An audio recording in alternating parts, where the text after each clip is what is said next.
আস্তে বাবা এটা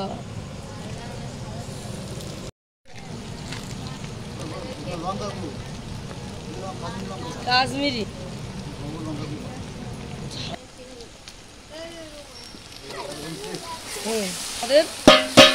আদা রসুন পেস্ট সেই কালিদি স্পেশাল রান্না অল্প দাও আমি বলছি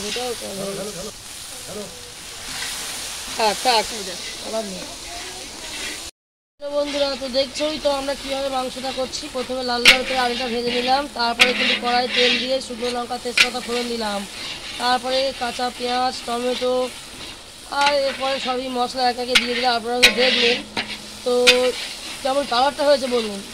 তো যারা যারা এইভাবে চিকেন করেন কমেন্ট করে জানাবেন, আর যারা যারা এভাবে করেন না তারাও এই রেসিপিটা দেখে শিখে নেবেন। আর কিন্তু পুরো সেই কালিদি স্টাইলের চিকেন, লাল লাল ঝাল ঝাল। তো বন্ধুরা হলুদটা শেষেই দিচ্ছি, কারণ প্রথমে হলুদ দিলে কিন্তু তরকারিটা মশলাটা পুড়ে যেতে পারে, তাই জন্য শেষেই মশলা কষানোর পরে হলুদটা দিলাম। তো এভাবেই চিকেনটা করে দেখবেন, দারুণ টেস্ট হবে কিন্তু। হ্যাঁ এখানে সাদা ভাত রেডি আছে। তো বন্ধুরা আমার মশলা কষা রেডি, এই চলে যাচ্ছে আমাদের চিকেন। তো এখানে আমাদের চিকেনের কোয়ান্টিটিটা আছে 5 কেজি। তো অনেকটাই লোক লোক। তো দেখুন আমাদের এখানে চিকেন কষা চলছে।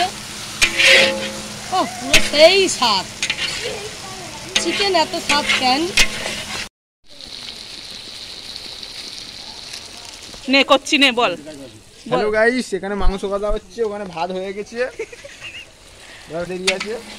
বঙ্কু একটা মাংস কষা খেতে এসেছে, বঙ্কু বলছে মাংস কষা খাবে। আগে পরিস্তা খাবি নাকি? তো এতে আলু যাচ্ছে। তো আমরা সবাই মিলে করছি বুঝলে, তো কেউ মশলা আর কেউ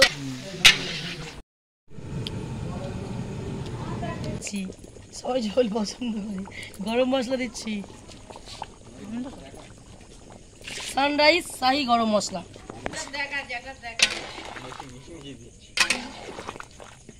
ঠিক আছে, লোক ডাক খেয়ে নিক।